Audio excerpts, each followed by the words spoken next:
defining what actually we mean by an active lifestyle. So, Marcy, to you, what do you mean? What does an active lifestyle mean to you?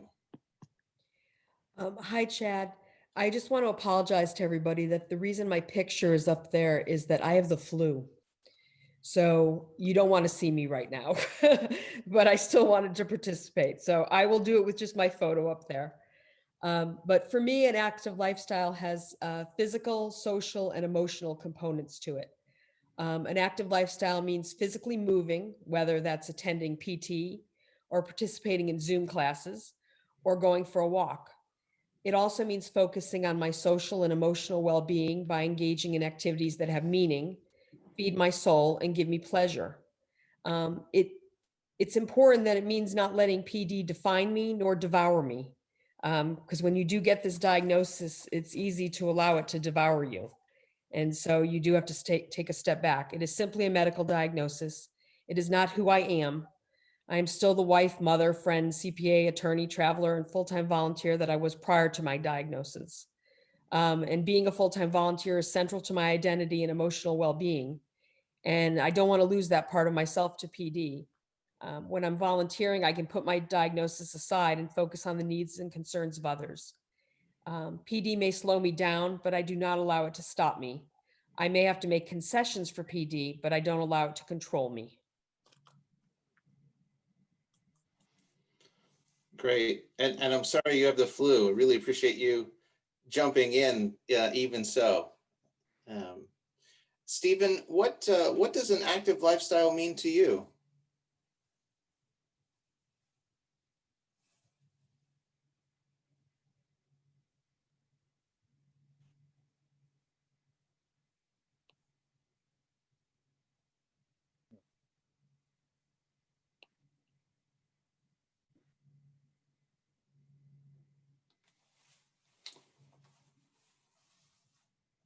I guess maybe I don't hear Stephen, so maybe I'll jump to Shannon. And Shannon, as a care partner, how important is it for you to have an active lifestyle? Thanks. Yeah, thank you so much, Chad. I think it's just as important for me to have an active lifestyle as it is for my husband to have an active lifestyle. I always tell other people in my situation, like, we can't pour from an empty cup. And so when I'm trying to support other people, it means that the first thing that I need to do is to take care of myself. So, trying to figure out the way we incorporate a lot of that in our family is by trying to do things together. So we go on walks with the dog, or instead of just swimming in the pool on the weekend, we'll create physical challenges and like see how long we can, balance on a noodle, and try to do things with our children. We have two kids, and so just trying to incorporate our entire family into those active type of activities that Marcy talked about, because they're not just good for Jeremy, my husband, they're good for all of us.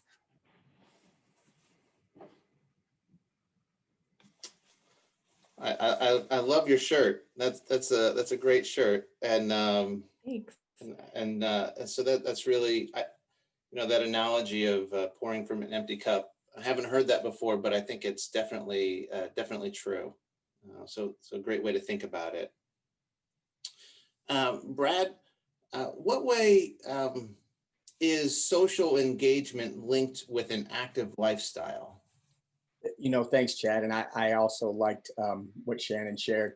And, one of the interesting things that she talked about that I believe is critically important is the group component, right? Getting together, the encouragement that multiple people doing an activity can have on one another.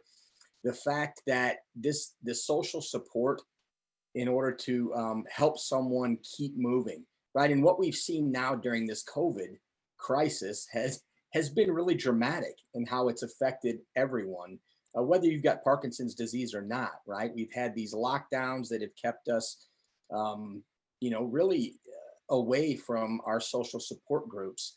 And what we know is clearly symptoms, both motor and non-motor, have gotten worse during this pandemic for folks with PD. And so I think there's really something there, right? It indicates people can certainly do these things by themselves at home, but I believe it's much more difficult. And I believe it's much more fun and helps a lot of the non-motor things to be together with other folks sharing in a common battle. Yeah, so that's one of the activities, one of the groups that DAPS offers is Move Like Connect, and it really tries to link this activity with that social piece. And I think you touched on it right there, and that class really tries to do that in an explicit way, really. And so that's good input. Okay, so I think the three of you, and Stephen's going to jump on here in a little bit, but I think the three of you have convinced me that how important an active lifestyle is. But I've heard some people talk about barriers and facilitators to engaging in an active lifestyle. So a barrier might be something that prevents me or prevents us from being active. And a facilitator might be that which really encourages me to participate. So Shannon, how do you and your husband work to overcome mutual or maybe individually unique challenges to maintaining an active lifestyle? Oh my goodness, that's the biggest question. I feel like that's the hardest thing. We're always working on that every day. And so I think the first thing we try to do all the time is give each other grace. You know, he's 40, I'm 41. I'm a full-time professional. I have my oldest son in college, my youngest son is in third grade. My grandmother lives with us and we caretake for her as well. And my husband and I are learning how to, navigate his disease. So we have probably every excuse in the book not to be active because we're busy and a lot of people are busy.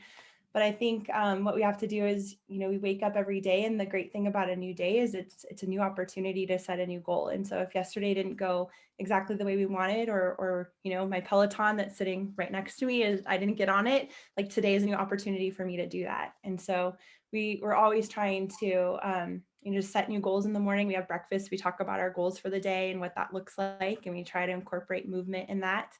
And then as a caregiver for me, it's always trying to figure out how to balance, when to comfort and support Jeremy and let him know that, if he's having an off day, it's okay. And then when to know how to push him and say, I know you're having a hard day, but this is part of like your exercise is another pill that you take. So please take your medicine today for all of us. And that's a hard line to walk sometimes, but we just try to be gentle and loving with each other, and we make mistakes, but hopefully we more than not don't make mistakes.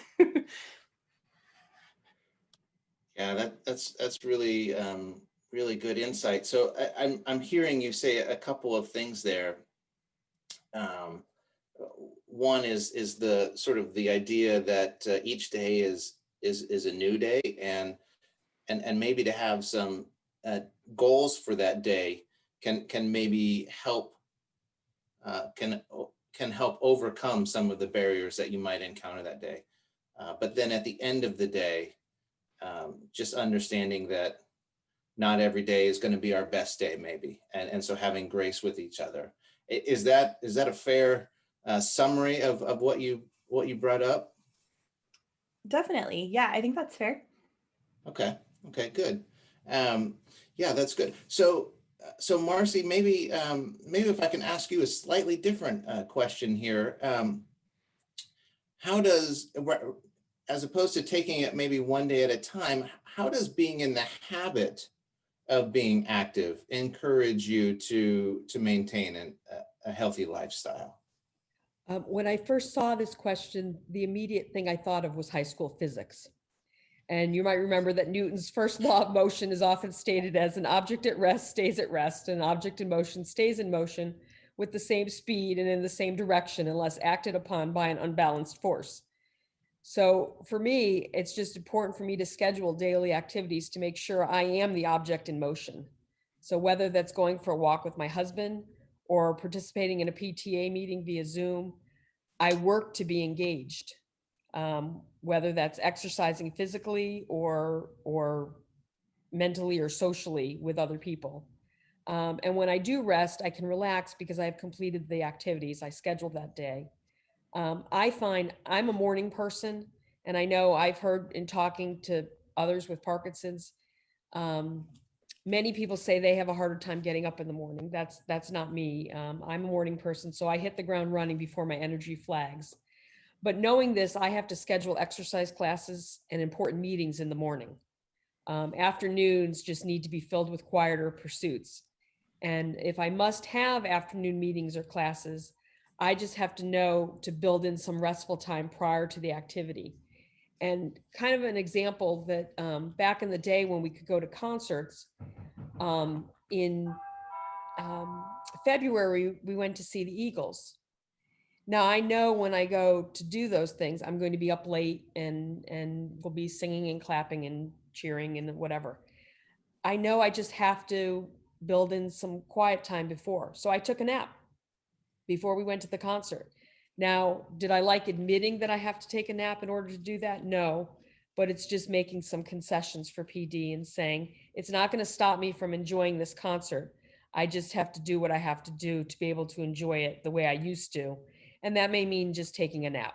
So um, I think that, I think everybody's kind of spoken to that as well, that you just, you plan those things and then some days they may not go as planned, but you keep on pushing. So Marcy, I have to confess, I haven't thought about high school physics in a really long time. And so now all of a sudden I'm getting the cold sweats and I'm feeling a little nauseous. I don't know if that was everyone's experience in high school, but certainly physics was a challenge for me. So That's all I remember though, is that one law. That's all I got. well done pulling that out, and you know, I'm impressed. So you get an A in my book for physics, and so that's great. I you know, I guess if you could name for me one lesson from high school physics that you learned, that would be great. And then while you're coming up with that answer, maybe from the lens of a researcher, what might be some benefits to using an active lifestyle to push back on some of the challenges that are associated with Parkinson's disease? Well, so what I know, Chad, is what goes up must come down. So I Well believe played. that's the principle of physics as well. So we'll go with that. You know, I think about the activity piece, and I believe everyone is pretty clear on the motor benefits of being active, right? We know how it helps with gait and how it just helps with your body stiffness and fatigue. However, as a rehabilitation psychologist, one of the things that I'm very interested in, and clearly there's a benefit, is in the non-motor symptoms. Depression, anxiety, apathy, right, is a big one that we have no idea what to do with. And, you know, one of the things that is getting patients to understand, and I say this as a son of a mom with Parkinson's disease. So I get to see this kind of like Shannon does. I get these phone calls all the time about, Brad, what should I do? And, you know, we have these same discussions, but, you know, what we know is exercise, being active, being socially engaged helps to attenuate depression, loneliness, anxiety. So we know that there are a lot of these benefits. And one of the struggles is that sometimes when one is feeling depressed, the last thing we feel like doing is exercising, right? That's one of the symptoms of depression. And it's so counterintuitive that you say the solution to the problem is to go exercise, go be active, go for a walk, go engage with your group, do whatever it is that you do. And we know that, you know, that there are so many benefits. And I'll end it with this, Chad, that I worked with a guy when I was finishing my graduate work at the University of Kentucky, movement disorder specialist. And he would tell me regularly, he said, you know, Brad, I've got it. Everybody that comes and sees me is going to get Sinemet, just standard of care. And he said, but you know, I would almost argue that if I had to choose between exercise and levodopa, I would choose exercise.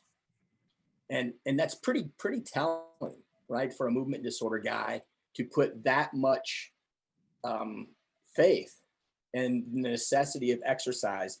And it's for a variety of reasons, right? We keep seeing more and more research come out that just continues to support the benefits of an active lifestyle. Yeah, so let me just commend you for coming up with a physics principle. You know, that was on the spot, so good job. That's all I've got. Don't ask me another one. No, that's great. And but really, so one thing that you said made me think back to something that Shannon mentioned, which was, you know, when her husband might be having some challenges that day, that Shannon really kind of leverages that relationship that they have of love for one another and mutual interest in working together to really promote that active lifestyle and that exercise. And so it sounds like it is sort of counterintuitive that, you know, when we don't want to exercise, sometimes that's when we most often need to. And so that works really well together. Well, Stephen, glad to have you joining us. And so what we've been talking about so far today is a little bit of physics. And so I'm tasking everyone with coming up with one physics principle, and you can blame Marcy for that one. And then maybe after you do that, maybe combine a couple of questions for us. What does an active lifestyle mean to you? Given your journey, what are some things that you do to maintain an active lifestyle or to overcome some of the challenges associated with maintaining an active lifestyle? Can you hear me? I can, yes. Okay, because I've got two people talking at the same time, and it was because, silly me, technology is not my friend. I'm logged on to Leisha's description, so I'll try to. What I do that I found more beneficial than anything was I physically work out doing something.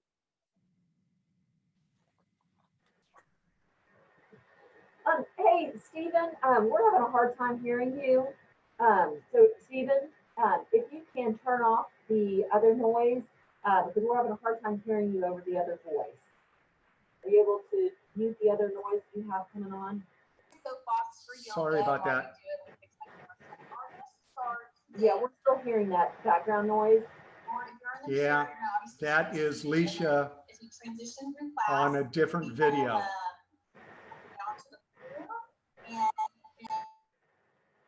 Over it. So unless there's somebody there that knows how to hit the right switch. I was hoping that would be you, Chad or Brad. I am not qualified Sure. to answer that I'm not question. sure what they're looking at there. It's difficult.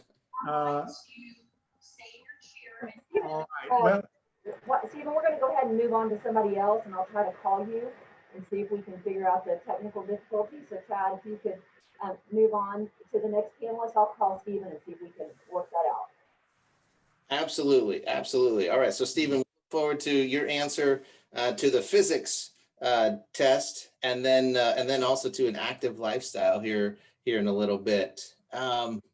Okay, so far we've talked about an active lifestyle, how important it is, overcoming some of the challenges associated with maintaining an active lifestyle, and you guys have shared some, I think, some really key points here. But let me just let's just get honest right here. So just confession time.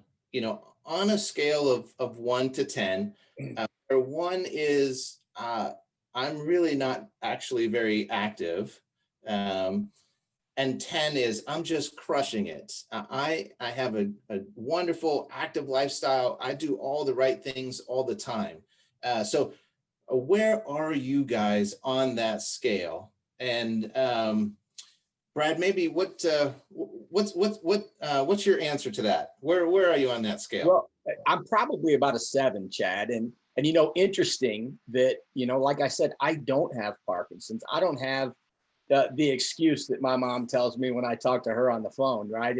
And my wife continually reminds me. She says, Brad, you're telling your mom that she's supposed to be doing all of these things, yet you sometimes don't do them either. So she makes sure that I'm being straight with my mom and honest about that. Well, that's what moms are for, right? Exactly. So, Exactly. so good job for your mom. Okay, so you're 7. And you don't have Parkinson's, but how important is it for people with Parkinson's to maybe reestablish an active lifestyle after periods of inactivity or periods of not having an active lifestyle? The short answer, Chad, is it's critically important, right? We know the disease is progressive. That's not going to change. And the struggle that I think that we all, and again, whether you have Parkinson's or not, we get in habits and we get in ruts. And the more times that, just through COVID, for example, when my gym was closed and I couldn't go, it made it more difficult when it finally opened and I was able to go back, right? Because it's starting this new routine, getting back into the swing of things. And you're thinking, I really was doing okay without it. Is it really that important? And I think it's trying to go back to remembering how much better you feel, both physically, mentally, emotionally, when we're physically active in our lives. And I know it's a struggle, and I certainly don't sit here as someone who's saying that this is really something simple and you should just do it like Nike says. But it is tough, and we know what the benefits are. Again, the literature is clear, and I think I'll end with what Shannon said earlier about she and her husband having grace. And I think it's important to have grace with ourselves, right? When I've been inactive and I've not been doing what I'm supposed to do, don't beat yourself up. Just say, you know what, today I'm going to start back up and I'm going to get at it again and do the best I can today. Yeah, so that's great. And I use the metaphor of being inactive, but kind of life throwing you a curveball or getting on your horse. I'm not sure which is better. We just finished the World Series, so maybe baseball is good, or we are in close to Fort Worth and rodeos and cowboys. So maybe getting back on your horse is a good one. But I'm hearing you say that after periods of inactivity, it's critical to start afresh and not to just push it off even longer. Yeah, because I think the adage is fair. If you don't use it, you lose it. And it's the same with our minds and our bodies. Eventually it's going to go. And you lose it pretty quick. Yeah, for sure. Stephen, I'm glad to have you back. How about this, huh? All right. Okay. So we're going to try this again here. All right. So maybe quickly, before I ask you how active you are, maybe tell me a couple of things. One, what does an active lifestyle mean to you? And then what do you do to stay active or to overcome some of the challenges to being active? Well, how active I am a lot more active than I was before I noticed the symptoms coming on and was diagnosed. The moment I was diagnosed, it lit a fire under me immediately. And on the table in the exam room was a Boxing for Parkinson's flyer. Now, I'm a major boxing fan. I boxed when I was younger. And that was my first thing that I did. Then I went and joined a local gym, and I made it a point to handle it like I handle my business. Be really late first. I make an appointment with myself to work out. And no matter what's up, unless the house is on fire, I'm going to go work out. And I'm in better shape now than I've been in 30, 40 years. And what was the other part of your question?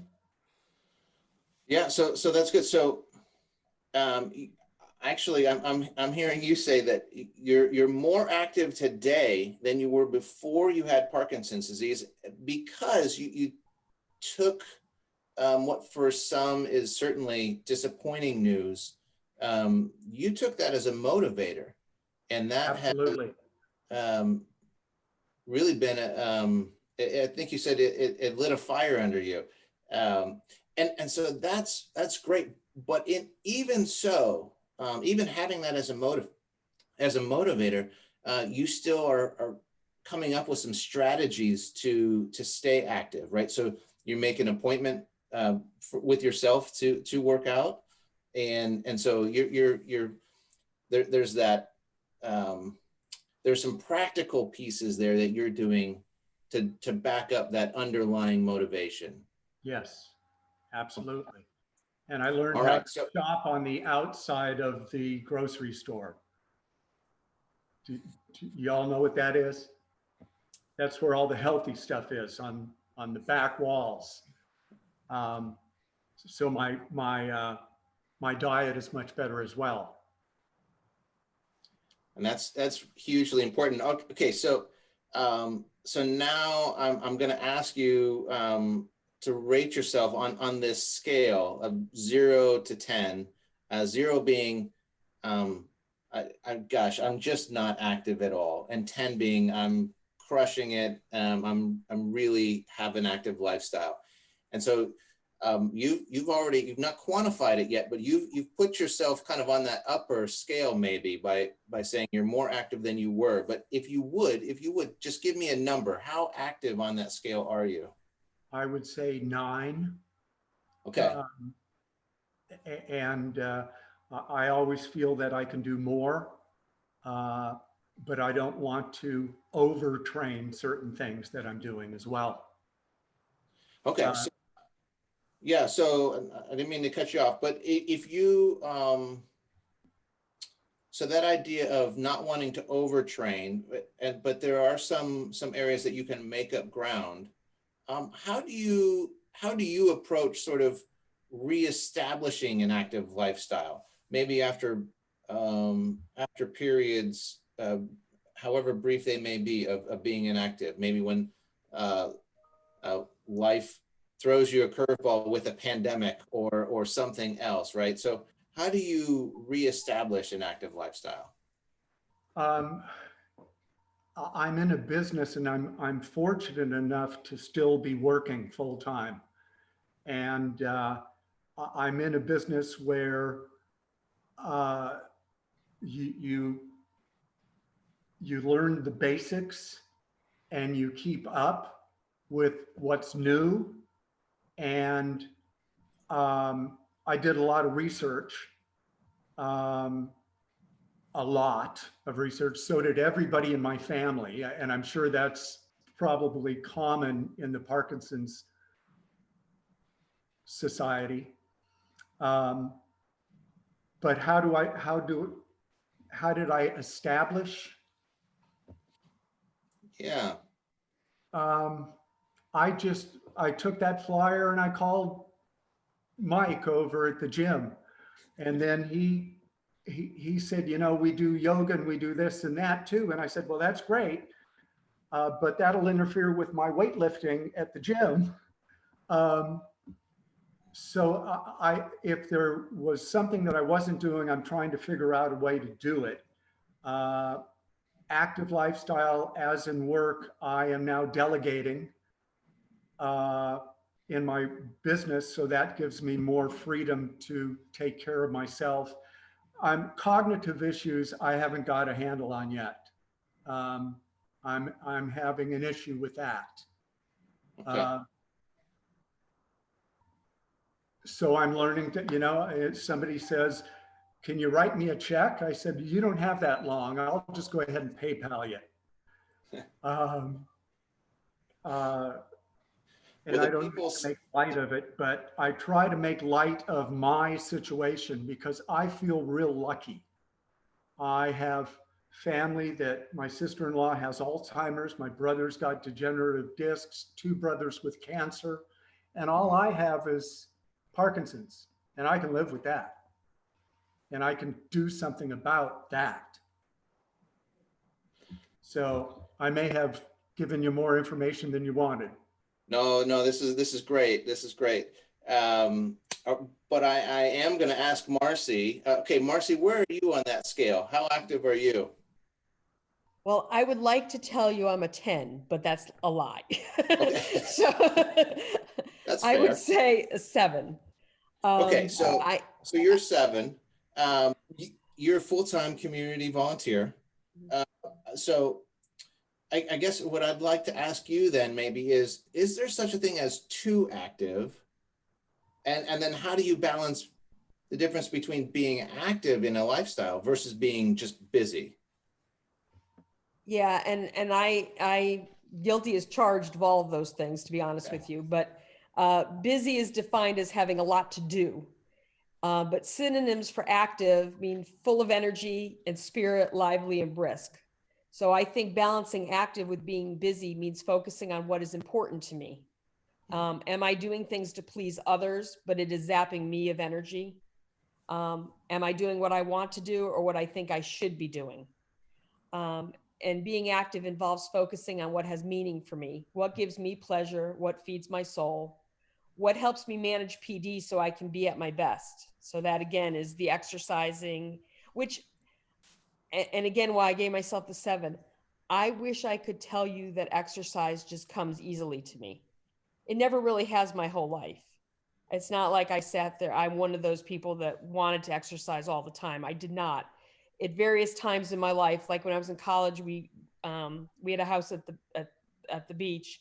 I used to run on the beach. I couldn't do that anymore. I'd die.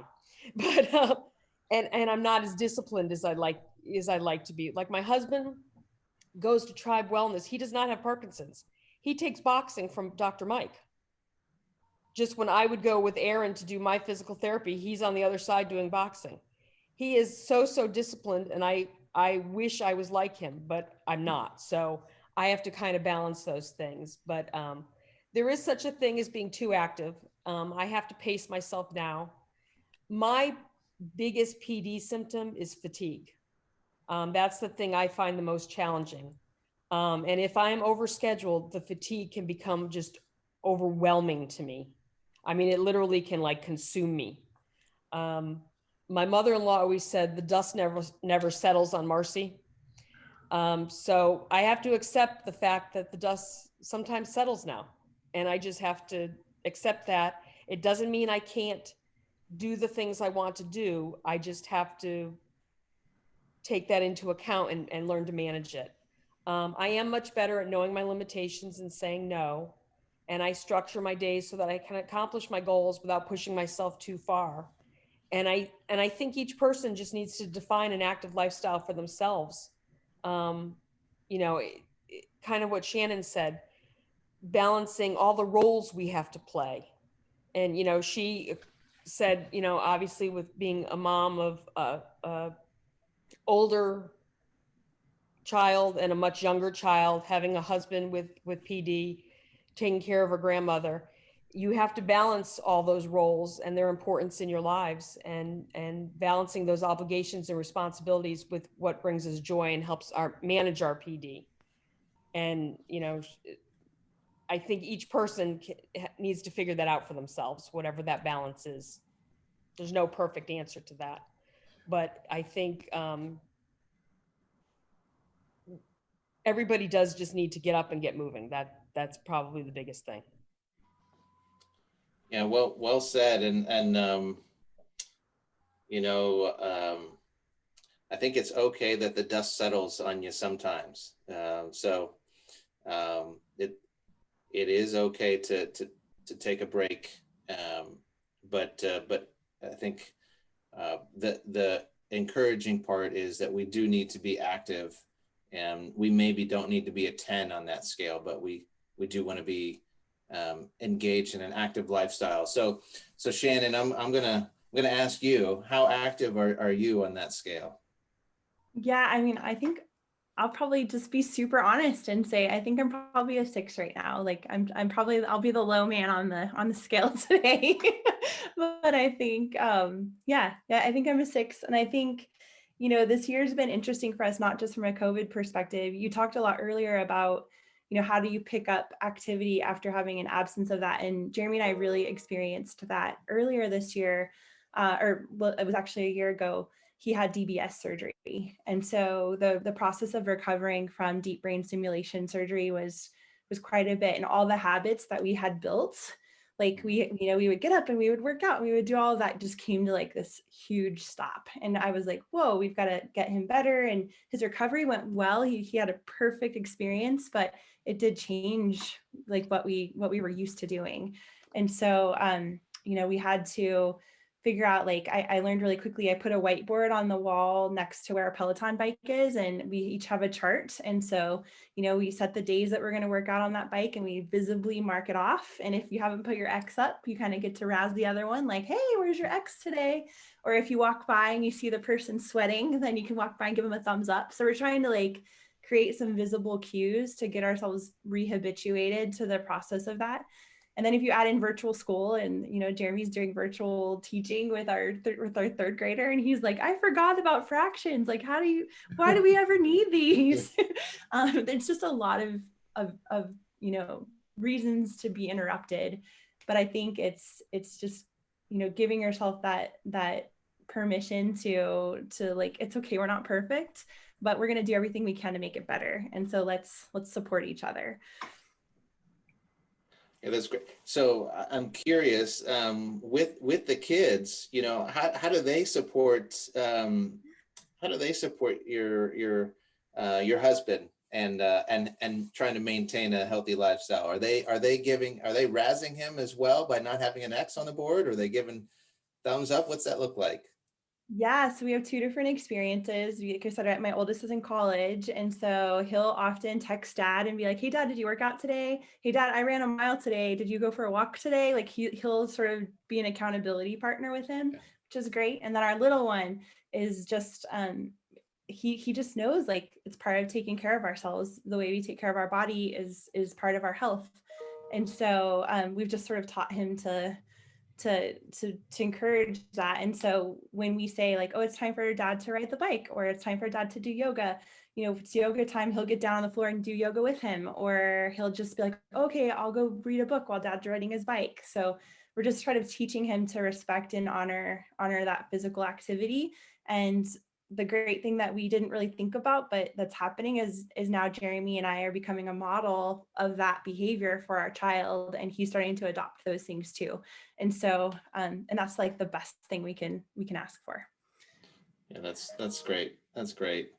Okay, so we're nearing the end of the time of the panel discussion, and so let me just first say thank you to each one of you for taking time out of your afternoon to participate on this panel and share your insights with the community that's on this webinar, right? And so the tagline for this Keep Moving event is engage, learn, and explore. And maybe I shouldn't speak for everyone, but I can certainly speak for myself when I say that, I think I've done just that. I've been able to learn from you guys as we just explore what it means to navigate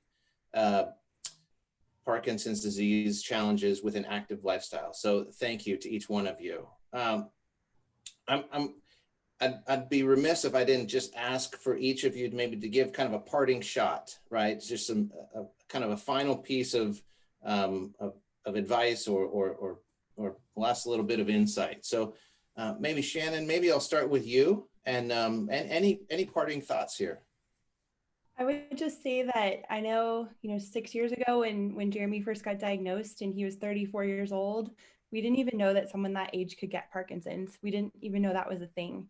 And we felt really, really alone. And so what I would want to share with all of you is that you're not. And there are communities and there are ways to get connected with other young people with Parkinson's. And so if that's something that's interesting to you, please reach out to me. I would love to connect you with our YOPD community in Dallas. And if you're also somebody who, is a caregiver like me, and that can also feel kind of lonely because a lot of the supports that are in place are for the people with Parkinson's and not us. And so please know I'm here and I would love to connect and share my experience and learn about yours as well. So just, you're not alone. Thanks, Shannon. Brad, what about you? Any last comments? Well, first, thank you, Chad, for doing this today. You did a wonderful job. And I think I just go back to what Shannon said about grace and having grace with yourself, right? This isn't a perfect thing. You're not going to be a 10 every day. Do what you can do today, and try. I believe there's a great benefit in a social support network that's demonstrated by Shannon and Jeremy's family, right? They've got everybody involved, checking up on one another. It becomes a competitive thing, and you razz each other. I think there's a lot to that. And I encourage, if there's someone out there listening who's not involved with a group, give it a shot. See what happens. I think you'll be pleasantly surprised. That's great. And I know DAPS has lots of groups, so lots of opportunities there. Okay, Marcy, what about you? What any parting wisdom here? I would just say focus on what is possible. It's very easy, I think, with this disease to be more focused on what you may not be able to do. So keep the focus on what is possible. Have a mindset of gratitude, not loss. I know one of the simplest things I've been doing for years is I have a gratitude journal. And at night, I usually try to write at least 3 things that I'm grateful for that day. Some days I can write 10 things. Some days I'm really hard pressed to come up with the 3, but generally you can always find something. So have that mindset of gratitude, not loss, and then practice self-compassion. Every day you're not going to hit it out of the park, but you didn't hit it out of the park before you had Parkinson's every day either. So, when we were talking about the dust doesn't settle, or the dust now settles sometimes, my husband sometimes reminds me that we're also just older. So not everything is just Parkinson's. Part of it is, no, you're not going to have the same energy level you had when you were 30. So just kind of keep that. It's easy to blame everything on Parkinson's, and that's not necessarily the case. Well, my teenage son reminds me daily that I'm old and getting older. All right, Stephen, you got the closing word. Bring us home. Gratitude is the way I'm living my life now. I am so grateful. I'm able to help people in our community. This has changed my life, and I think for the better. I think I'm a better person with Parkinson's than I was before. And I have friends and family letting me know that. And if it has to be someone, I'm glad it's me. And keep a sense of humor. It's easy for us to get down on ourselves, and gratitude, sense of humor, exercise, that's the recipe for me. It's a great recipe and good final words. So Mike, I think I'm going to turn it over to you, and just really appreciate the opportunity to participate with these panelists, and they did a great job. So it's all you, Mike. All right. Thank you, Shad. And I want to say thank you to everyone today, all of our presenters, to everyone for joining us. And I want to especially thank this panel. I want to thank you for your honesty and for sharing your stories that we can all relate to, regardless of whether we have PD or not. And so as we come to a close for this first day, we're going to be soon announcing our winners in the contest. But before we do that,